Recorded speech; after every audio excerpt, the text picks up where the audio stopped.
అందరికీ నమస్కారం. సాధారణంగా మనకి నూతన సంవత్సరం అంటే జనవరి 1 అని గుర్తొస్తూ ఉంటుంది. అసలు నూతన సంవత్సరం ఏంటి అంటే ఉగాది. సో ఈ ఉగాది నుంచి రాశి ఫలాలలో మార్పులు చేర్పులు ఏ విధంగా ఉన్నాయి అన్నది నానాజీ పట్నాయక్ గారిని అడిగి తెలుసుకుందాం. నమస్కారం గురుజీ. శ్రీమాత్రే నమః.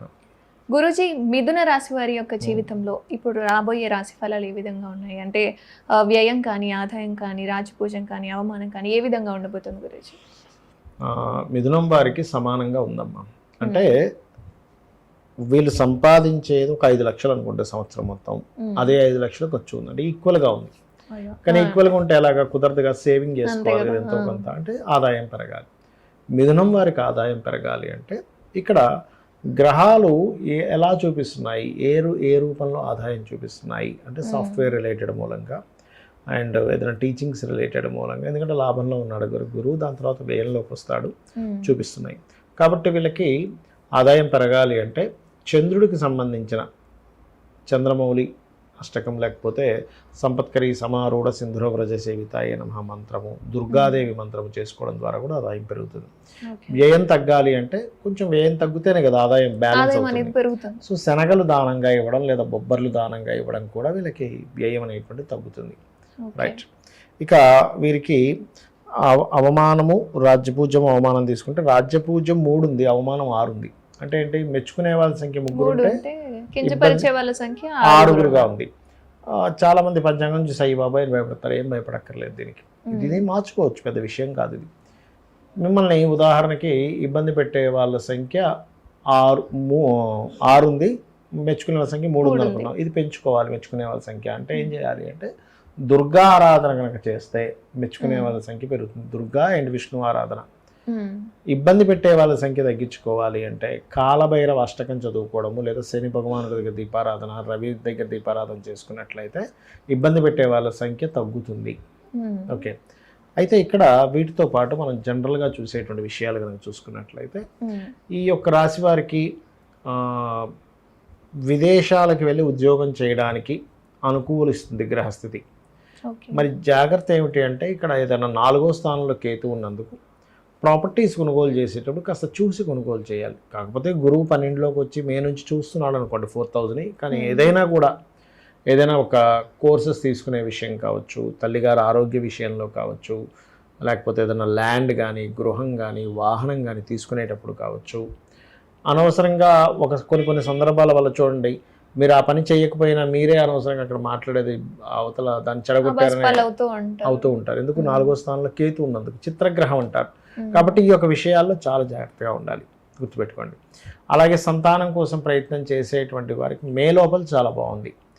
అండ్ అలాగే మళ్ళీ మే దాటిన తర్వాత ఎప్పుడు బాగుందండి అంటే అక్టోబర్ తర్వాత బాగుంది. మరి మే తర్వాత ఏ విషయాల్లో బాగుంటుంది మిథునం వారికి అంటే లోన్స్ విషయంలో బాగుంటుందమ్మా. లోన్స్ విషయంలోని, కోర్టు కేసుల విషయంలో గెలిచేటువంటి విషయాల్లోని, కాంపిటేటివ్ ఎగ్జామ్స్లో చక్కగా రాణించడం విషయంలో మే తర్వాత చాలా బాగుంది చెప్పాలంటే. ఇక వివాహ నిర్ణయాలు, వివాహ సంబంధించిన విషయాలు కూడా మే లోపలే చాలా బాగుంది చెప్పాలంటే. మే దాటితే మళ్ళీ కొంచెం తగ్గుతుంది బలం అనేటువంటిది, ఎందుకంటే గురుబలం తగ్గుతుంది కాబట్టి. అండ్ అలాగే సాఫ్ట్వేర్ ఉద్యోగస్తులకు చక్కగా యోగం ఉంది. 9వ స్థానంలో శని ఉన్నందుకు కాస్త లాంగ్ జర్నీ చేసేటప్పుడు కొంత జాగ్రత్తగా ఉండాలి. బ్యాంక్ ట్రాన్సాక్షన్స్ విషయంలో కూడా కొంతవరకు జాగ్రత్త వహించాలి. ఇక వీళ్ళు చేయవలసిన దేవతారాధన లలిత అమ్మవారి యొక్క అష్టోత్తరం చేసుకుంటే అన్ని విధాలా బాగుంటుంది.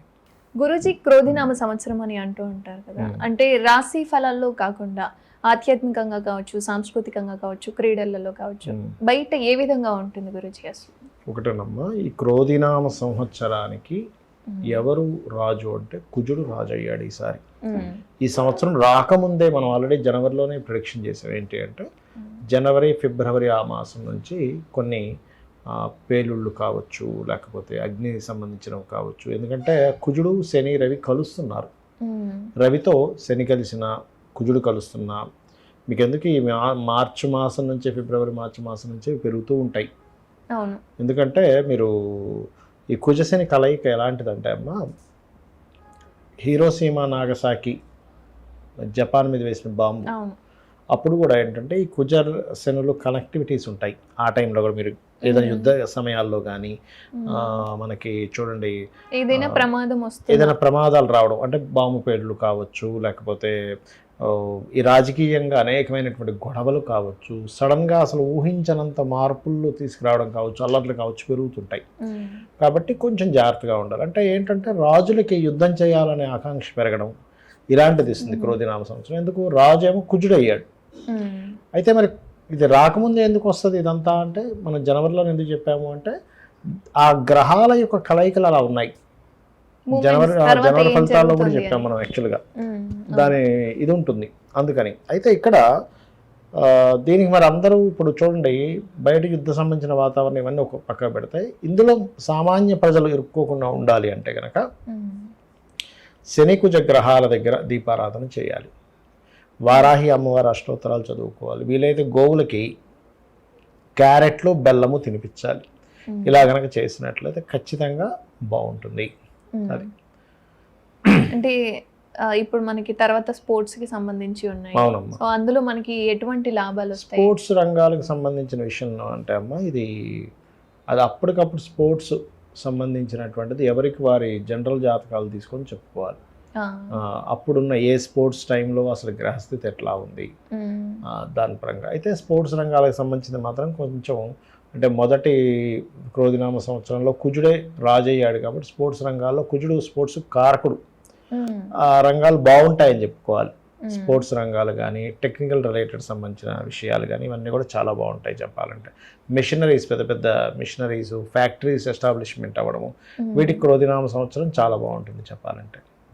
సో ఈ సంవత్సరం మాత్రం మనం ఆధ్యాత్మికంగా కావచ్చు సాంస్కృతికంగా ఏం చేసుకున్నా ఆధ్యాత్మికంగా అంటామా ఒకటమ్మా ఆధ్యాత్మికంగా మీరు తీసుకొచ్చారు కాబట్టి చెప్తున్నాను. ఈ క్రోధినామ సంవత్సరం అని కాదు, మీనరాశిలో రాహు ఉన్నందుకు కొంత మత కల్లోలాలు కొంచెం ఈ ఆధ్యాత్మిక సంబంధించిన విషయాల్లో పోటీ పడుతూ కొన్ని విషయాలు జరగడం ఇట్లాంటివి కూడా జరుగుతాయి. అంటే ఎక్స్పాన్షన్ ఉంటుంది, వాటి మీద బురద జల్లడం ఎక్కువగా ఉంటుంది, రెండు ఉంటాయి. సో వాటిలో కొంచెం జాగ్రత్తగా ఎందుకంటే గురు రాహుల కలయిక అనేటువంటిది గురుచండాల యోగం అంటారు. దానివల్ల గురుజీ రాశి ఫలాలు కాకుండా పర్సనల్ గా అసలు ఈ క్రోధినామ సంవత్సరంలో ఏ విధంగా ఉంటుంది?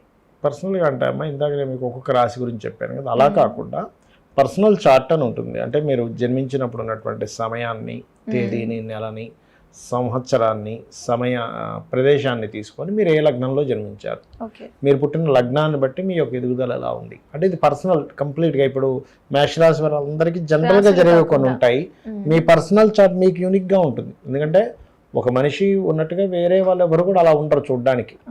అలా తెలివితేటలు ఉండవు, ఎలా వేరు వేరు ఉంటాయి. వాళ్ళకున్న తెలివితేటలు వేరే వాళ్ళందరికీ, వాళ్ళకున్న స్కిల్స్ వేరే వాళ్ళందరికీ ఉండాలని రూల్ లేదు. వేరే వాళ్ళకి వేరే స్కిల్ ఎక్కువగా ఉండొచ్చు, వీరికి వేరుగా ఉండొచ్చు కదా. అలా ఏంటంటే ఈ పర్సనల్ చార్ట్లో రీడింగ్ ఈజ్ డిఫరెంట్గా ఉంటుంది. అంటే మీ స్పెసిఫిక్గా మేషరాశి వాళ్ళందరూ, మీది మేషరాశి వేరే వాళ్ళది మేషరాశి, కానీ అందరికీ ఒకే రకమైనటువంటి ఆదాయం ఉండదు కదా. అంటే మీ పర్సనల్ చార్ట్లో ఆదాయాన్ని ఇచ్చే కారకుడు, అంటే మీకు ధనాన్ని ఇచ్చే కారకుడు ఎలా ఉన్నాడు, మీ పర్సనల్ చార్ట్లో సిబ్లింగ్స్తో ఎలా ఉంది, మీ పర్సనల్ చార్ట్లో ఏ డైరెక్షన్స్లో నివసిస్తే బాగుంటుంది గృహము, మీ పర్సనల్ చార్ట్ రీత్యా ఎందులో డబ్బులు వస్తాయి, ఎప్పుడు డబ్బులు వస్తాయి, అదేవిధంగా వివాహ సమయం ఎప్పుడుంది, ఎటువంటి వారు మీకు జీవిత భాగస్వామిగా వస్తారు, సంతానం అభివృద్ధిగా ఉండాలంటే ఏం చేయాలి, మీరు జాబ్ చేస్తే బాగుంటుందా, లేకపోతే బిజినెస్ చేస్తే వ్యాపారం చేస్తే బాగుంటుందా, లేకపోతే ఇక్కడ ఉద్యోగం చేస్తే బాగుంటుందా, విదేశాలకు వెళ్తే బాగుంటుందా, అలాగే ఇన్వెస్ట్మెంట్స్ ఎప్పుడు చేయాలి, లేకపోతే అప్ అండ్ డౌన్స్ వస్తాయి చాలా మందికి, సడన్ రైజ్ వస్తుంది, సడన్ డౌన్ వస్తుంది. అలాంటి ముందుగా తెలిసే అనుకోండి. ఇప్పుడు ఎగ్జాంపుల్ ఒక 6 నెలలు బాగా డౌన్ ఉందని అర్థమైంది, ఒక 2 నెలల ముందే తెలుస్తుంది, మనం ఏం చేస్తాం, మనీ సేవ్ చేసుకుంటాం, మార్పులు ఏమైనా ఉంటే కొంచెం ఈ డబ్బులు అక్కడ వాడుకుంటాం కదా. అది తెలియలేదని అనుకోండమ్మా, ఒక 3 నెలలు రాబోయే 3 నెలలు బాగా డౌన్ ఉందని తెలియలేదు అనుకోండి, ఈ డబ్బులను ఖర్చు పెట్టుకుని అయ్యో తెలుసుంటే నేను డబ్బులు దాచిపెట్టుకునేవాళ్ళం కదా, సేవ్ చేసుకునే వాళ్ళం కదా అనిపిస్తుంది. అందుకని ఈ అప్ అండ్ డౌన్స్ చూస్తాం అనమాట. ఈ రకంగా ఏంటంటే మీ పర్సనల్ చార్ట్లో పర్టికులర్గా ఏ దశ నడుస్తుంది, ఆ దశ మీకు యోగిస్తుందా లేదా, యోగించాలంటే ఏం చేసుకోవాలి, ఏ రత్నం పెట్టుకోవాలి, ఎవరిని ఎక్కువగా ఆరాధిస్తే మీరు రుణరోగ శత్రువుల నుంచి బయటపడతారు, అన్నీ కూడా మీ పర్సనల్ చార్ట్లో ఉంటుంది. ఇదంతా ఏంటంటే ఆదాయము, వ్యయము, రాజ్యపూజ, అవమానం ఇవైతే చెప్పుకున్నాము, ఇది జనరల్ గా జరిగేవి. ఇంకోటి ఏంటి, ఈ సంవత్సరానికి ఫలానా రాజు కాబట్టి ఇది లోకపరంగా జరిగేటువంటివి. మీ పర్సనల్ చార్ట్ అంటే మొత్తం 3 రకాలుగా ఉంటుంది. రాశి ఫలాలు బయట జనరల్ గా జరిగేది మీ పర్సనల్ చార్ట్ అది. అయితే మీకు ఇప్పుడు సందేహం వచ్చేవండి, మరి నా పర్సనల్ అయితే ఇవన్నీ ఎందుకు చెప్పుకుంటున్నామని. ఇప్పుడు మీరు ఉన్నారు ఇక్కడ నుంచి మీ ఇంటికి వెళ్ళాలనుకోండి, ఉమ్, పీక్ టైం ట్రాఫిక్ టైంలో అయితే గంట పట్టొచ్చు, నార్మల్గా అయితే 20 minutesలో పట్టొచ్చు. బయటన పరిస్థితులు బట్టే కదా మీ జర్నీ ఉంది. అవును. అట్లా ఏంటంటే మీ జర్నీ ఎంతసేపట్లో వెళ్తారనేటువంటిది మీరు ఎంత ప్రయత్నం చేసినా బయట ఉండే వాతావరణము, బయట ఉండే ట్రాఫిక్ అనుకూలించాలి. అవును. ఆ ట్రాఫిక్ ఎలా అనుకూలిస్తుంది, ఏ టైంలో అయితే అనుకూలిస్తుందని మనకి ఎట్లా తెలుస్తుందో గోచార ఫలితాలు కూడా అలాగే. సో బయట జరిగే సిచ్యువేషన్స్ కూడా మనం కంట్రోల్ చేసుకోవచ్చా గురుజీ మన పనుల రెమెడీస్ ద్వారా? ద్వారా కంట్రోల్ చేసుకోవచ్చు. ఏ సమయంలో చేస్తే మంచిదని. ఇప్పుడు మీరు ఉన్నారమ్మా, ఉమ్, ఇప్పుడు ట్రాఫిక్ తక్కువగా ఉంది, కానీ అదే 9-10 o'clock అప్పుడు అంటే ఎక్కువగా ఉంటుంది, అవును. పీక్ టైం కాబట్టి. ఉమ్, మధ్యాహ్నం టైం తక్కువగా ఉంటుంది కదా. అవును. దాన్ని బట్టి మీరు ఇప్పుడు ఎంతసేపట్లో వస్తారు మీరు అని ఇంట్లో వాళ్ళు అడిగారు అనుకున్నా, హాఫ్ అన్ అవర్లో వస్తా అంటారు. అవును. అదే మీరు ఈవినింగ్ 5 o'clock 6 o'clock అయితే ఎక్కడ half an 1 hour hour, traffic 2 jam hours ఉంటుంది, 1 పడుతుంది. hour పడుతుంది అంటారు. అవును. సమయాన్ని బట్టి మార్పులు అనేవి బయట ఉండే చేసుకుంటారు. ట్రాఫిక్ని బట్టి మీకు ఎలా అయితే మీ యొక్క సమయం ఎలా పడుతుందో, ఉమ్. గోచారంలో ఉండే గ్రహాలను బట్టి ఇక్కడ కూడా మార్పులు వస్తూ ఉంటాయి. అది అంటే బయట ఏం జరుగుతుంది, మనలో ఏం జరుగుతుంది, అసలు రాశి ఫలాలు ఏ విధంగా జరుగుతుందని చెప్పి చాలా కన్ఫ్యూజన్ ఉన్న వాళ్ళు ఉంటారు. యా. వాళ్ళకైతే చాలా క్లారిటీగా చెప్పారు. చాలా చక్కటి అంశాలను మాతో పంచుకున్నారు గురించి. ధన్యవాదాలు. శ్రీమాత్రే నమః.